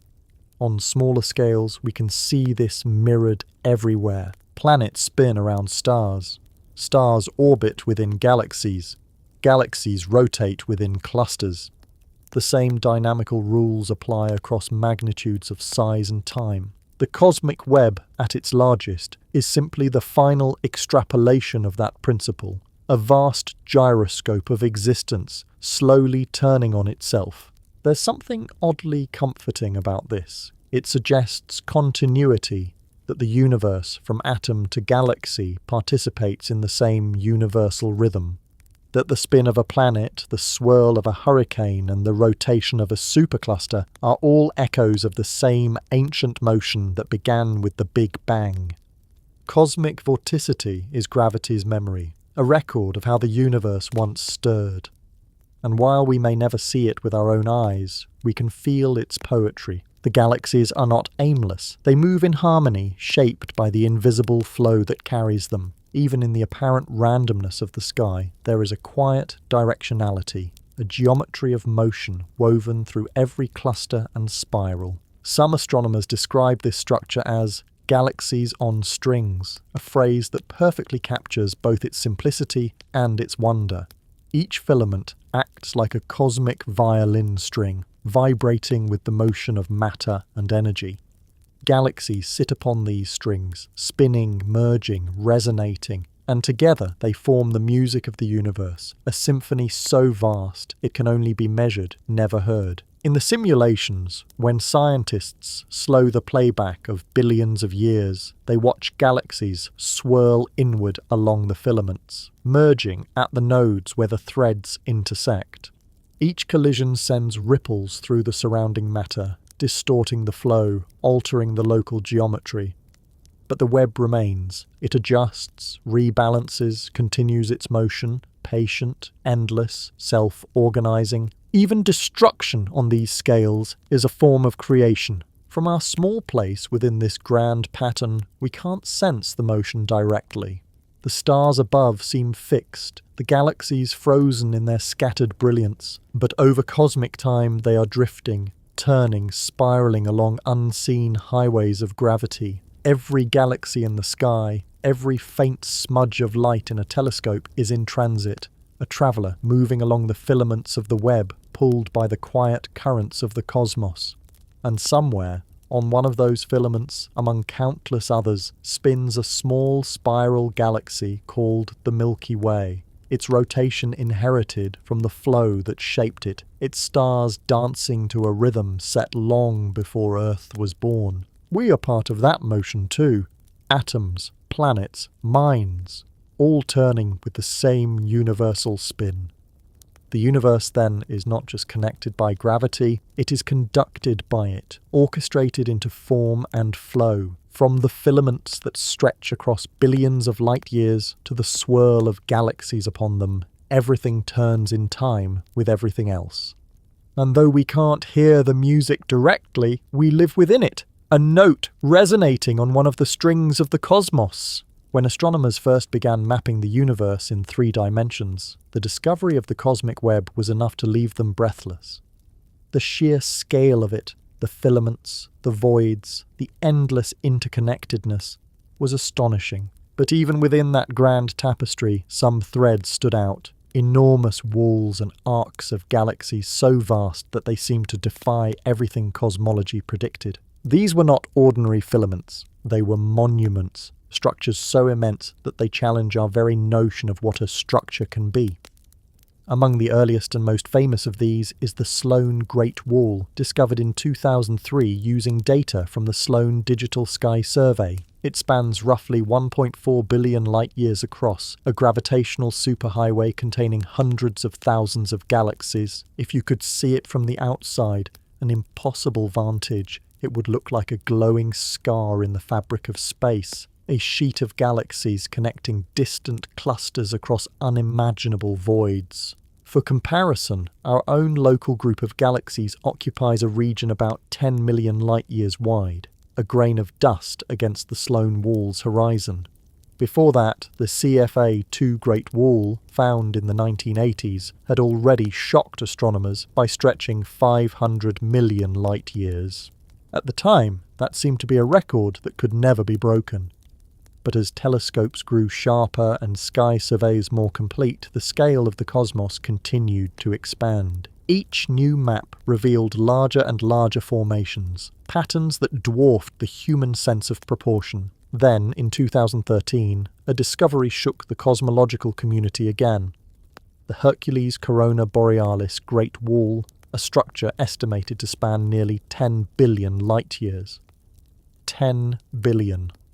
Almost 3/4 of the observable universe's radius. At that size, it is less a structure and more a region of cosmic preference, a domain where galaxies appear more densely packed than the rest. If its coherence were confirmed, it would violate one of the bedrock assumptions of cosmology, the idea that, on the largest scales, the universe should be homogeneous and isotropic. In plain language, there shouldn't be any preferred directions or enormous structures. Everything, given enough distance, should average out. But the Hercules Corona Borealis Great Wall didn't seem to care about that principle. Its existence implied that gravity and structure might persist at scales far beyond what our models allow. And that, understandably, created both excitement and skepticism. Even more recently, in 2021, astronomers discovered another colossal formation. The Giant Arc, a curved chain of galaxies, quasars, and clusters stretching across 3.3 billion light-years in the constellation Bootes, the same region of sky that holds the Great Void.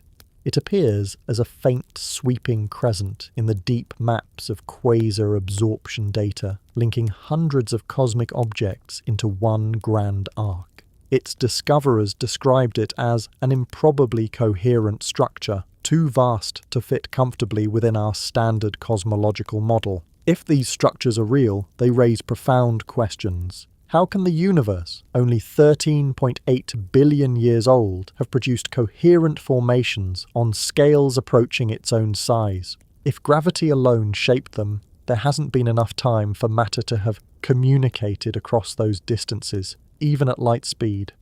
To form a wall billions of light-years long, regions of space separated by billions of light-years would somehow have had to coordinate, an apparent violation of causality. For many cosmologists, that suggests either that these structures are not truly continuous, or that our understanding of the early universe needs revision. And yet, the evidence continues to accumulate. Large-scale structures keep appearing in the data.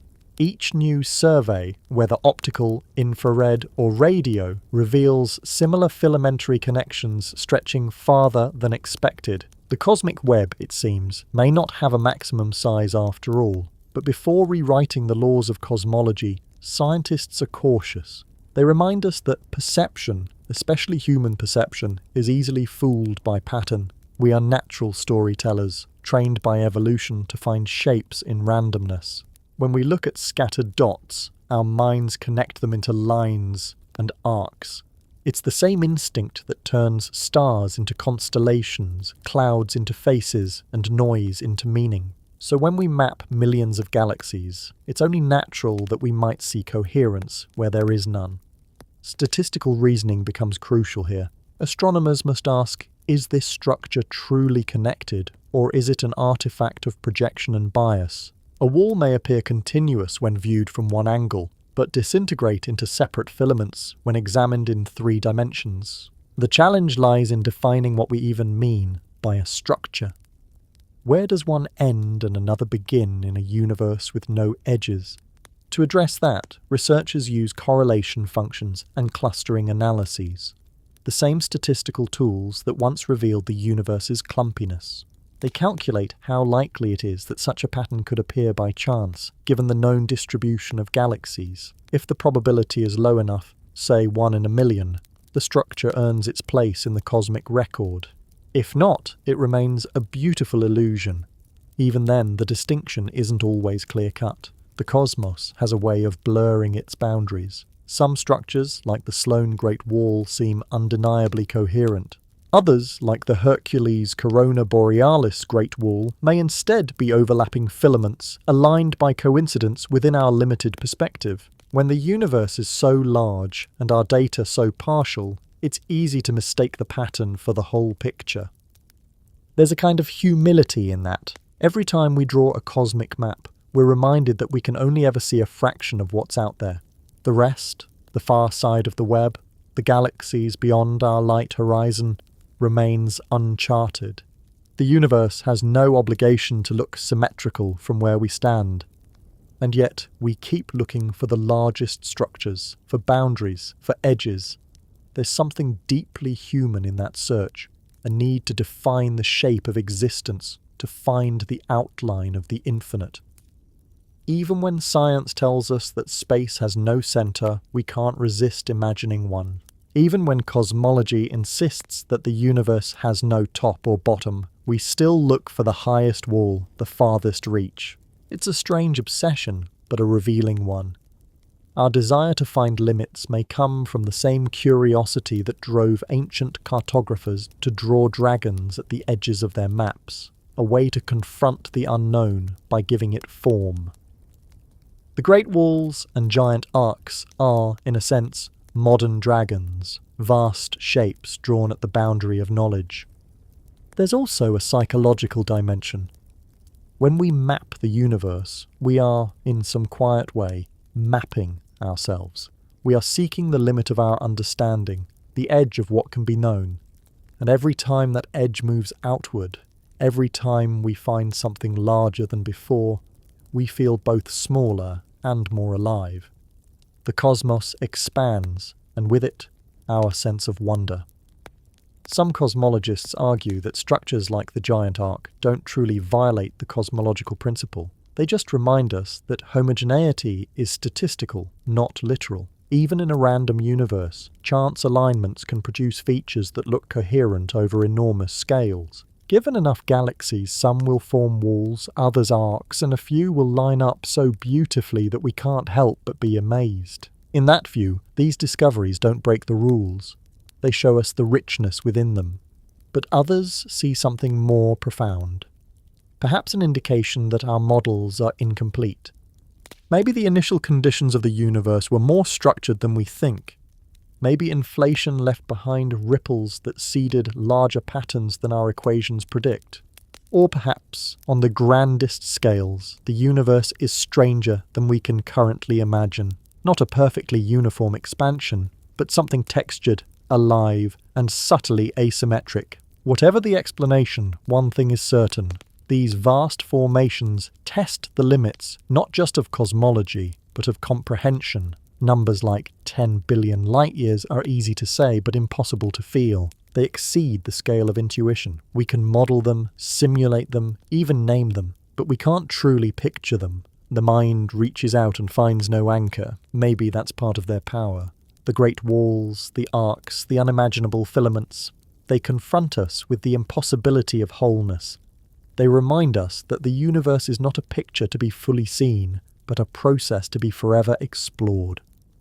And so we continue mapping, measuring, and naming, knowing that each discovery is provisional, each structure a frame within a much larger pattern. Perhaps there is no largest anything, no true boundary, just scale upon scale, receding into infinity. Perhaps every great wall is merely one thread in a vaster weave, invisible to us now, waiting for a future telescope to reveal. In that sense, the quest for the universe's largest structures is not really about size. It's about perspective. It's about learning to live without edges, to find meaning not in boundaries, but in the endlessness beyond them. Because the universe, in all its immensity, may have no edge at all, only the quiet astonishment of realizing that we keep looking for one anyway. Everything we see, the galaxies, the clusters, the filaments of the cosmic web, began as something so small it could barely be called structure at all. The story of the universe's architecture doesn't begin with grand patterns, but with imperfection. In the beginning, there was almost nothing to distinguish one part of space from another, just a hot, dense, nearly uniform sea of energy. And yet, within that near perfection, there were tiny random fluctuations, quantum ripples born from the uncertainty woven into nature itself. Those minute fluctuations, differences in density of less than 1 part in 100,000, would become everything. They were the seeds of galaxies, the blueprint of the cosmic web, the whisper of gravity's future song. From them, the universe would learn to organize itself. To trace this evolution, we must journey back to the universe's first moments, to the instant when it was less than a second old. At that time, all matter and energy were compressed into a state of unimaginable heat and density. Then came expansion, the Big Bang, not an explosion in space, but an expansion of space itself. In a fraction of a second, the universe inflated faster than the speed of light, smoothing itself out while magnifying those tiny quantum ripples into macroscopic differences. This period, known as cosmic inflation, stretched subatomic irregularities into vast waves of density that spanned millions of light years. When the universe cooled enough for atoms to form, about 380,000 years after the Big Bang, light could finally travel freely through space. Before that, the cosmos had been opaque, a blinding plasma where photons endlessly scattered off free electrons. But as electrons combined with protons to form neutral hydrogen, an event called recombination, the fog lifted. The light released in that moment has been travelling ever since, redshifted by the expansion of space until it now glows as the cosmic microwave background, CMB. That faint microwave glow, discovered accidentally in 1965 by Arno Penzias and Robert Wilson, is our first image of the universe's face. To the naked eye, it looks astonishingly smooth, the same temperature in every direction. But when instruments like COBE, WMAP, and later Planck mapped it in detail, they found tiny variations, hotter and cooler patches differing by only a few 10,000ths of a degree. Those faint ripples in temperature correspond to density fluctuations in the early plasma, the fingerprints of those original quantum ripples stretched across the sky. They are, quite literally, the ancestral pattern of the cosmic web. Over billions of years, gravity would take those faint imbalances and amplify them. Slightly denser regions pulled in more matter, growing ever denser, while the less dense regions grew emptier. The rich got richer, the poor got poorer, not through greed but through physics. What began as microscopic differences eventually became galaxies and voids hundreds of millions of light years wide. The universe, through gravity, learned how to sculpt structure from chaos. It's hard to grasp the timescale of that transformation. Imagine freezing the universe at the moment of recombination, a soft, glowing fog just beginning to clump under its own weight. Fast forward 1 billion years, and the first galaxies are born. Another few billion, and filaments of dark matter begin connecting clusters like cosmic rivers. At 5 billion years, spiral galaxies like the Milky Way spin serenely in the growing web. At 10 billion, the web begins to look much as it does today. Fast, interconnected, full of motion and form.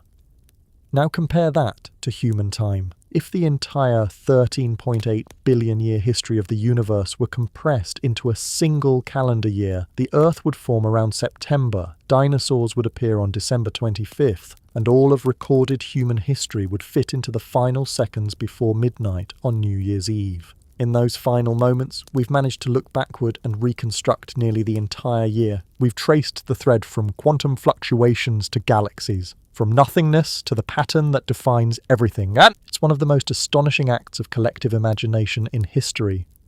The universe teaching a small species how to read its own memory. Those tiny variations in the CMB, that mottled pattern of temperature differences, are not random noise. They encode a perfect record of the universe's birth conditions. Their exact scale and amplitude tell us how matter was distributed, how fast the universe expanded, and how dark matter and dark energy shaped its destiny. When cosmologists analyze those ripples using statistical tools like the power spectrum, they find peaks corresponding to sound waves that once oscillated through the early plasma, literal echoes of the newborn universe ringing across space. Those sound waves, known as baryon acoustic oscillations, left imprints that still persist in the large-scale structure today. When we measure the distances between galaxies, we can still detect those rhythmic patterns like fossilized harmonies frozen in space. The cosmic web, in a sense, still hums with the memory of the universe's first music. From those harmonics, we can follow the transition from the early uniform plasma to the complex universe we inhabit. As gravity amplified the initial ripples, gas fell into the potential wells carved by dark matter. The densest regions cooled and formed stars, while the expanding voids grew ever emptier. The universe began as a simple composition, a few notes repeated across infinity, and evolved into a symphony of structure and silence. It's a paradoxical story. The second law of thermodynamics tells us that entropy, disorder, should always increase, and yet the universe seems to have grown more ordered over time. Galaxies, stars, planets, and even life itself are islands of complexity arising from an overall drift toward equilibrium.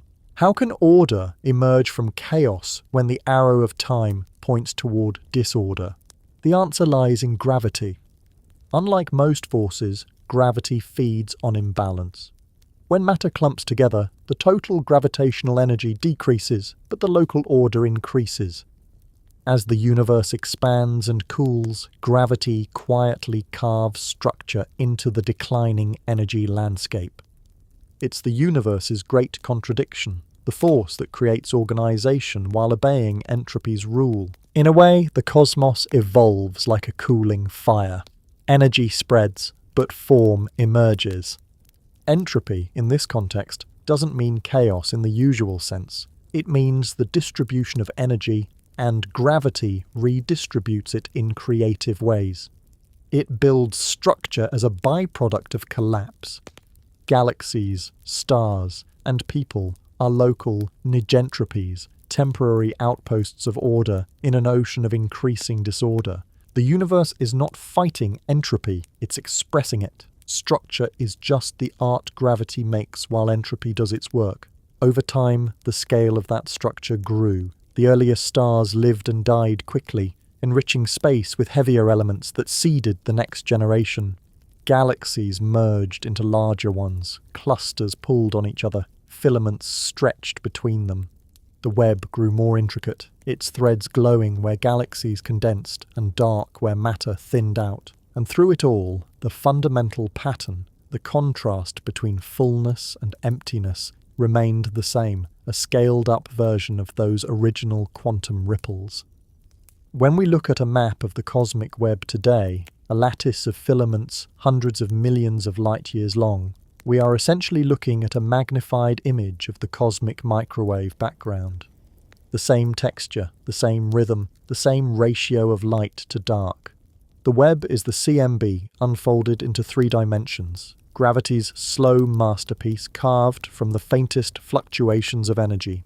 And all of this happened without a guiding hand, only physics, only time.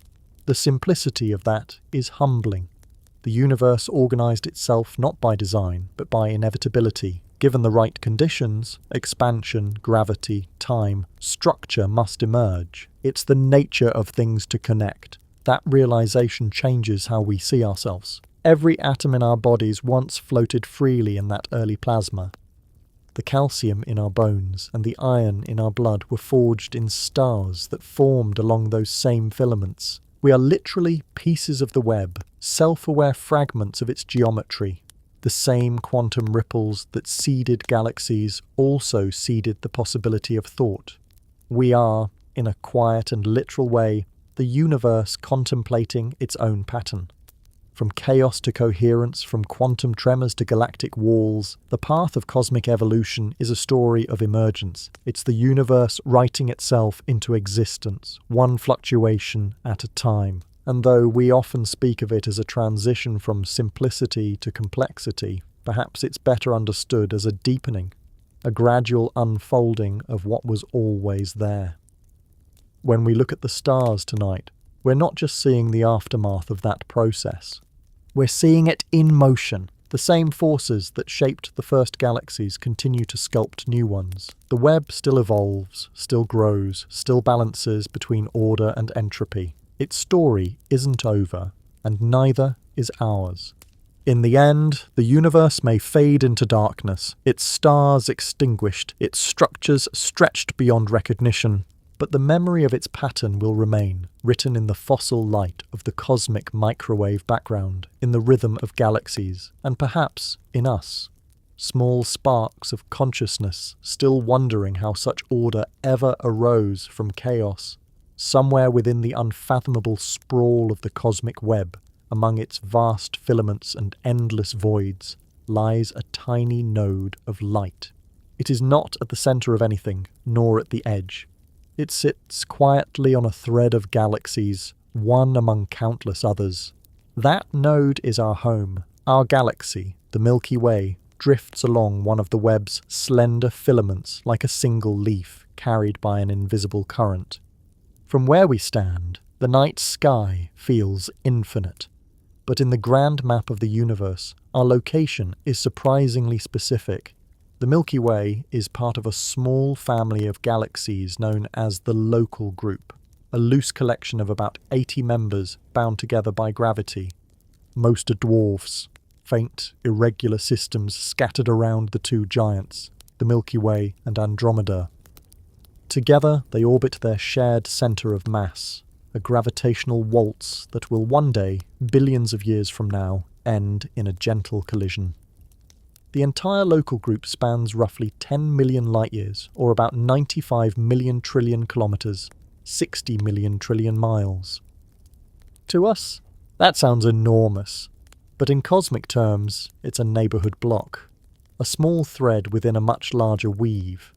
Our local group resides near the edge of a far greater structure, the Virgo supercluster. It stretches over 110 million light-years, about 660 million trillion miles, and contains more than 100 galaxy groups like ours. At its heart lies the Virgo cluster, a bustling city of some 2,000 galaxies, 50 million light-years from Earth.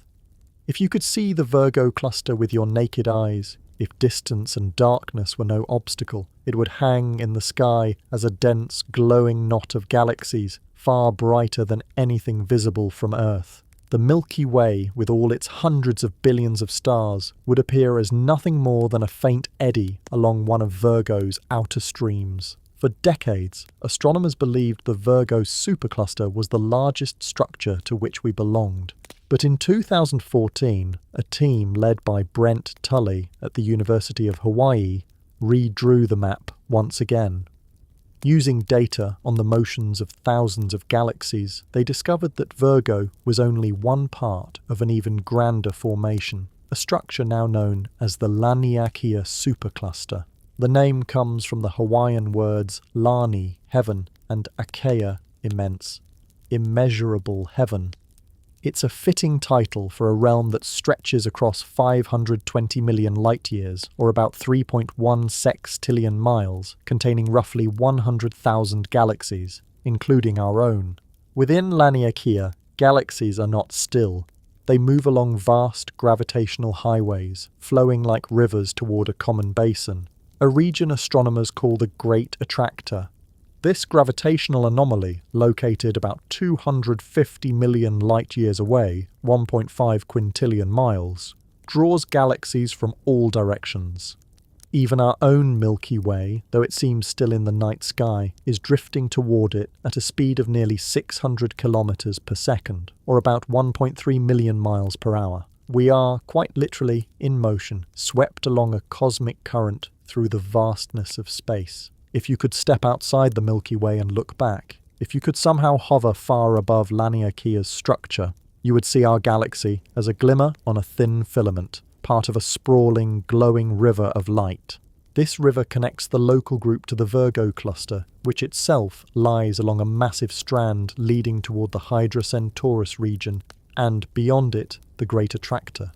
Around these luminous threads, dark voids expand, immense, silent hollows where only a few lonely galaxies drift.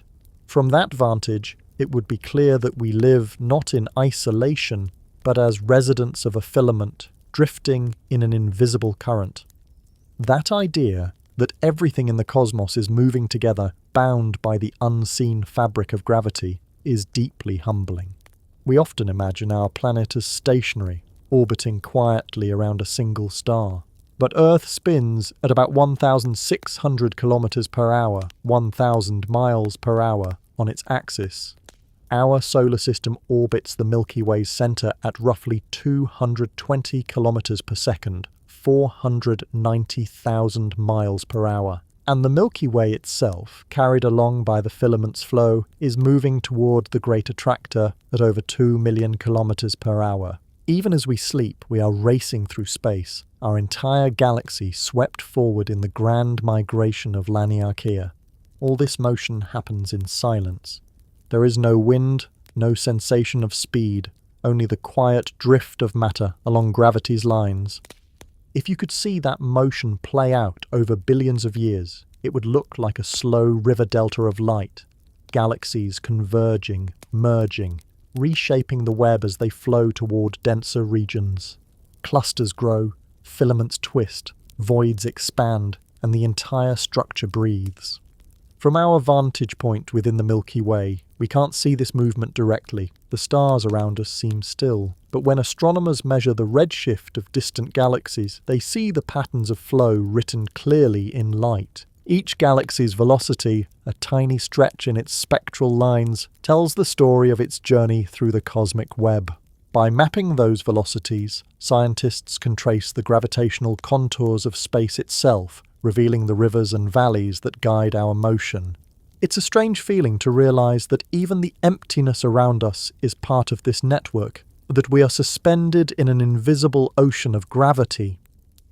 Our galaxy isn't adrift in a void, but anchored to a filament that threads through the cosmic sea, part of the same web that spans the entire observable universe. In that sense, our cosmic address could be written like this: Planet Earth, Solar System, Milky Way Galaxy, Local Group, Virgo Cluster, Laniakea Supercluster, the Cosmic Web.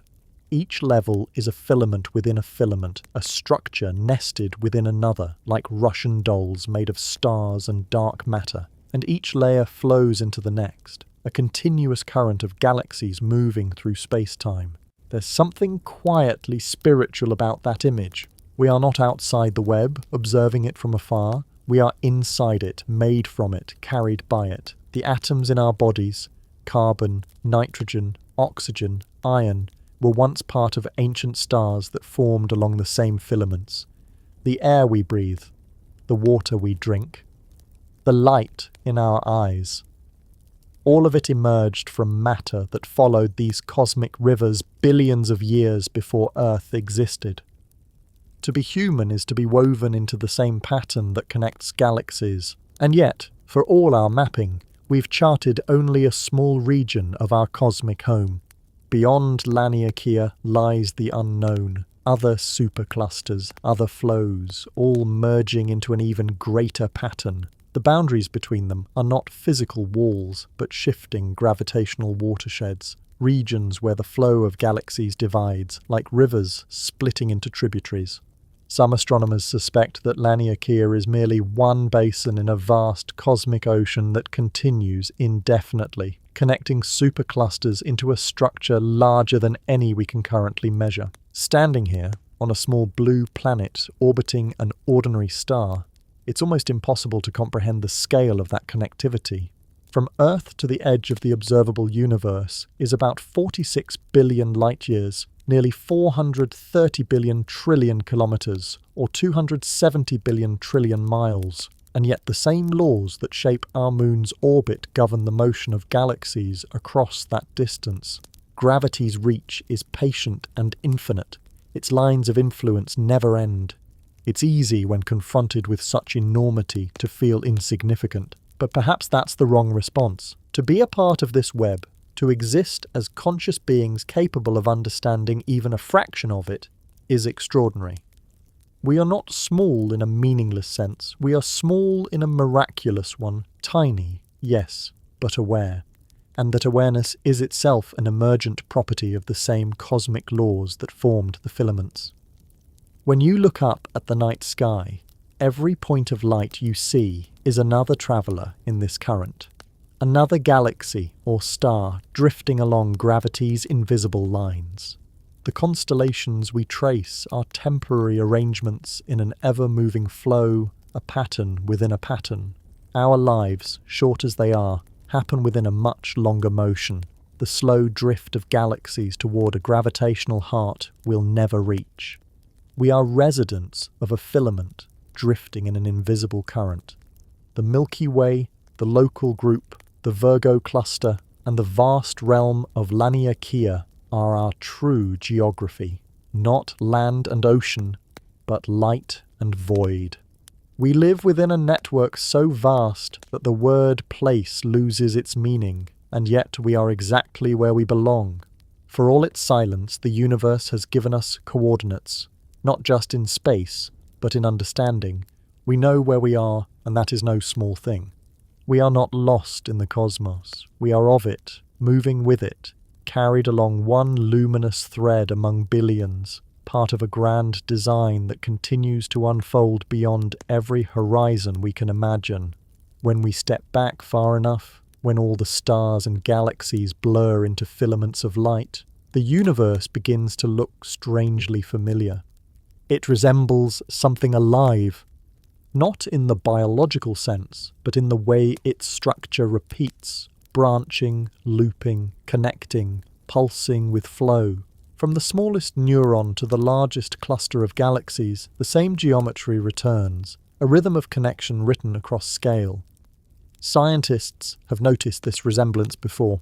The distribution of galaxies in the cosmic web follows the same mathematical laws that describe neural networks in the human brain. Both systems balance efficiency and redundancy. Both connect locally while maintaining long-range pathways. Both grow through self-organization. When computer scientists overlay maps of brain neurons and galaxy filaments, the similarity is almost eerie. A brain, a forest root system, a river delta, the universe itself, all shaped by the same invisible logic, matter and energy-seeking connection. Beneath the microscope, mycelium, the underground network of fungal threads, spreads through soil the way dark metafilaments spread through space, linking roots, exchanging nutrients, passing messages between trees. On Earth, it sustains ecosystems. In the cosmos, gravity's web sustains galaxies. Even rivers follow the same pattern, branching from small tributaries into vast deltas, just as filaments feed into clusters. It's as if the universe keeps repeating its favourite idea, connection as the foundation of form. Perhaps that's all it is, a pattern that nature finds efficient, or perhaps, in some quiet way, structure itself is a kind of awareness. Not consciousness as we know it, but an echo of coherence, a hint that order recognises itself. After all, it's from these same cosmic filaments that consciousness eventually arose, atoms flowing along gravitational threads, forming stars, planets, oceans, and minds capable of asking where it all came from. In that sense, the universe doesn't merely resemble a mind, it creates them. Every thought, every dream, every reflection ever held by any being is a ripple within the same web that binds the galaxies. It's tempting to romanticize that, to imagine the cosmos as a living organism, thinking in eons, breathing through its clusters, dreaming through its stars. But maybe it doesn't need to think to be beautiful. Maybe beauty is what emerges when structure and stillness find balance, when chaos and gravity dance together just long enough to make something intricate. Whether consciousness pervades the universe or blooms only rarely within it, the result is the same. We are witnesses to a pattern vast enough to contain meaning. The fireplace crackles softly in the background. The night feels still, but somewhere beyond it, far beyond the Milky Way, beyond the Virgo cluster, beyond even Laniakea, galaxies continue their slow drift along unseen filaments. The web keeps expanding, the voids keep deepening, the structure keeps unfolding. And here, on a small blue world, we sit quietly, tracing those threads with our minds. When you look up at the night sky, you are looking into a mirror, not a reflection of your face, but of your origin. Every photon that reaches your eye began its journey billions of years ago, travelling through the same network of gravity that binds us all. The light you see tonight may have left its galaxy before the Earth formed, before life learned to breathe, before thought began. And yet, here it is, arriving in your awareness, completing a circuit that began with the birth of time itself. In the end, perhaps meaning isn't something we discover in the universe, but something the universe discovers through us, through the act of seeing, wondering, and simply being here to notice. We are filaments of thought spun from filaments of matter, temporary, fragile, luminous. A brief awareness glowing in the web's endless dark. So let the night settle. Let the sound of the fire soften the distance between you and the stars. Somewhere, galaxies drift through the currents of gravity. Somewhere, atoms rearrange themselves into light. And somewhere closer, in the quiet of your own mind, the same pattern unfolds. The rhythm of connection, the gentle pulse of being part of everything. Good night.